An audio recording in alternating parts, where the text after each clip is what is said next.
Dikutip dari Keterbukaan Informasi Bursa Efek Indonesia, PT Kimia Farma Tbk KF mencatat rugi bersih 334,93 miliar rupiah di 2025.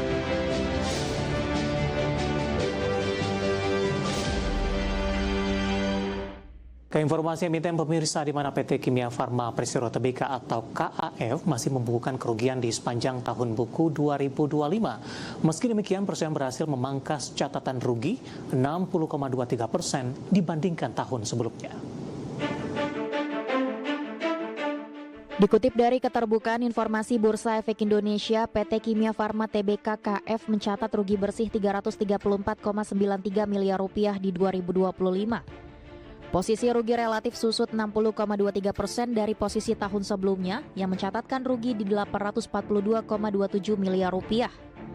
Sementara penjualan neto perseroan tercatat sebesar 9,22 triliun rupiah di 2025, menyusut 7,2% dibandingkan dengan penjualan neto tahun sebelumnya di 9,93 triliun rupiah. Kontribusi terbesar pendapatan masih berasal dari penjualan obat etikal ke pihak ketiga sebesar 2,43 triliun rupiah, diikuti jasa klinik, laboratorium, dan alat kesehatan sebesar 1,47 triliun rupiah. Sementara segmen obat over the counter, OTC, dan kosmetik menyumbang 1,4 triliun rupiah, serta obat generik 1,09 triliun rupiah. Di tengah raihan pendapatan, beban pokok penjualan perseroan di 2025 mencapai 6,15 triliun rupiah, turun 11,91% dibandingkan beban 2024 di 6,99 triliun rupiah.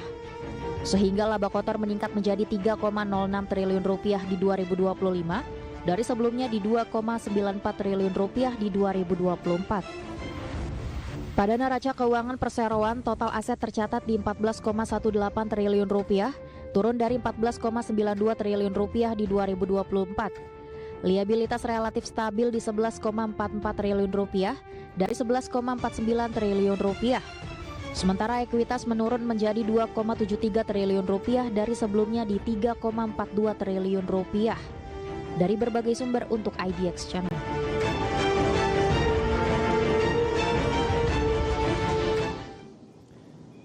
Dan pemirsa, di tengah rilis kinerja KAF di sepanjang tahun 2025 masih mencatatkan rugi meskipun terpangkas secara teknikal. Hari ini KAF juga cenderung bergerak di zona merah, bahkan intraday hari ini sempat ke 450 dari catatan kami dari RTI. Ini juga merupakan level intraday terendah secara year to date pemirsa. Langsung saja kita ke grafis yang pertama, kita akan coba lihat pergerakan saham KAF mulai dari pembukaan pada sesi pertama dan penutupan di akhir pekan lalu dan update nanti beberapa menit jelang penutupan sesi kedua hari ini. Di perdagangan akhir pekan lalu di 2 April, saham KAF ditutup di level 462. Pembukaan pada pagi tadi dibuka stagnan di 462, kemudian melemah ke 452. 30 menit pasca pembukaan. Pada pukul 10, penguatan terbatas masih berada di zona merah di 462 dan pada pukul 11, tekanan kembali berlanjut ke 450. Pada penutupan sesi pertama siang tadi masih di zona merah, memangkas pelemahan ke 454 dan pembukaan sesi kedua kembali tertekan ke 452. Saat ini berada di level 450 intraday terendah di hari ini dan juga dalam beberapa bulan terakhir melemah di 2,60%. Kita akan coba lihat pemirsa ke grafis selanjutnya pergerakan saham KAF dalam beberapa bulan terakhir. Ya, tampaknya lebih cenderung tertekan.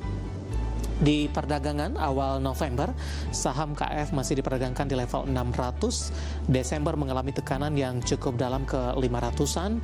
Januari mencoba untuk bangkit ke 560. Februari, Maret lebih cenderung mengalami tekanan yang cukup dalam. Bahkan sempat ke level 460 dan juga 450-an. Dan secara year to date, tampaknya ini juga merupakan salah satu level terendahnya. Karena dalam 1 tahun terakhir sempat melemah di April tahun lalu ke 346. Dari sisi valuasi dengan beberapa indikator yang ada, kita akan coba lihat dari PER, PBV, kemudian juga beberapa indikator lainnya. Ya, dapat Anda saksikan grafis di layar televisi Anda pemirsa. Dari posisi pairnya minus di 7,54 kali, PSR di 0,27 kali, PBV berada di kisaran 0,88 kali dan PCFR berada di kisaran 10,78 kali. Kombinasi secara fundamental, teknikal, dan juga dari sisi valuasi, dan semoga bisa menjadi salah satu referensi untuk Anda. Kita beralih ke informasi indikator perdagangan lainnya pemirsa. Tidak hanya indeks harga saham gabungan nilai tukar rupiah cenderung melemah di perdagangan awal pekan dan kembali bergerak di atas level 17 ribuan per dolar Amerika. Dikutip dari RTI hingga Senin siang tadi, rupiah melemah di 0,34% di 17.018 per dolar Amerika, di mana sebelumnya rupiah dibuka stagnan di 16.990 per dolar Amerika di Senin pagi tadi, di mana secara intraday rupiah sempat melemah ke 17.044 per dolar Amerika. Sementara indeks dolar Amerika tercatat menguat di 0,22%, sudah kembali di atas level 100-an, tepatnya di 100,248 di Senin pagi tadi. Dolar Amerika bergerak di zona hijau, menunjukkan investor masih memburu saat pelaku pasar mencermati perkembangan terbaru konflik Iran. Fokus utama investor tertuju pada tengah terbaru dari Presiden Amerika Donald Trump terkait pembukaan kembali Selat Hormuz. Sementara di sisi lain, pelaku pasar juga masih kebingungan dan khawatir dengan pernyataan Presiden Trump yang berubah-ubah terkait perang Israel, Amerika, dan Iran di Timur Tengah.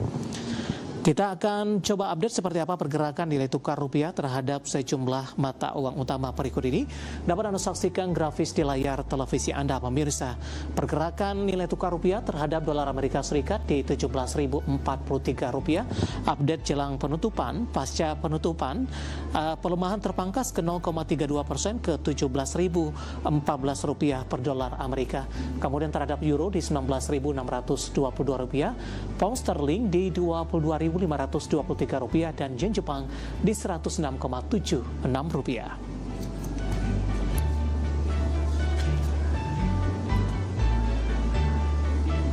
Ke informasi komoditas, harga minyak dunia naik di awal pekan di tengah konflik Timur Tengah yang semakin memanas. Harga emas melemah di atas 1%, terbebani penguatan indeks dolar Amerika Serikat. Sementara harga batu bara naik di akhir pekan lalu, namun dalam sepekan harga masih terpangkas di 4,14%. Harga minyak dunia naik di Senin pagi waktu Asia di tengah kekhawatiran berlanjutnya gangguan pasokan akibat perang Amerika, Israel dengan Iran yang mengganggu pengiriman dari wilayah produsen utama di Timur Tengah. Melansir Reuters, minyak mentah Brent naik 1,6% di 110,74 dolar Amerika per barel. Minyak mentah WTI Amerika bertambah 0,6% di 112,25 dolar Amerika per barel. Sebelumnya, di akhir perdagangan Kamis pekan lalu sebelum libur Good Friday, WTI melonjak lebih dari 11% dan Brent hampir 8%. Harga emas dunia melemah lebih dari 1% di Senin pagi tertekan penguatan dolar Amerika Serikat dan memudarnya ekspektasi penurunan suku bunga oleh Bank Sentral Amerika. Selain itu, tekanan terjadi seiring naiknya imbal hasil obligasi pemerintah Amerika tenor 10 tahun. Di sisi lain, Presiden Amerika Donald Trump kembali meningkatkan tensi geopolitik dengan mengancam Iran agar segera membuka Selat Hormuz. Melansir Reuters, harga emas spot tercatat turun 1,2% di 4.620,68 dolar Amerika per troy ounce.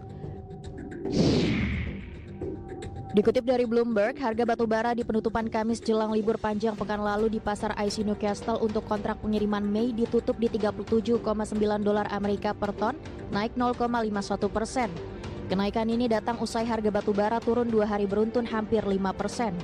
Koreksi dalam tersebut membuat harga batu bara turun secara mingguan 4,14%. Perdagangan minggu lalu hanya berlangsung 4 hari karena libur perayaan Jumat Agung. Dari berbagai sumber untuk IDX Channel. Dan seperti apa update terkini pergerakan harga sejumlah komoditas yang berhasil dihimpun oleh tim redaksi kami sampai dengan sore hari ini waktu Indonesia Barat. Dapat Anda saksikan grafis di layar televisi Anda pemirsa, di mana minyak WTI melemah di 0,46% di level 111,08 dolar Amerika per barrel. Nikel melemah di 0,93% di 17.059 dolar Amerika per metric ton. Emas menguat di 0,15% di 4.686 dolar Amerika per troy ounce. sementara CPO menguat di 0,41% di Rp4.866 Malaysia per tonnya.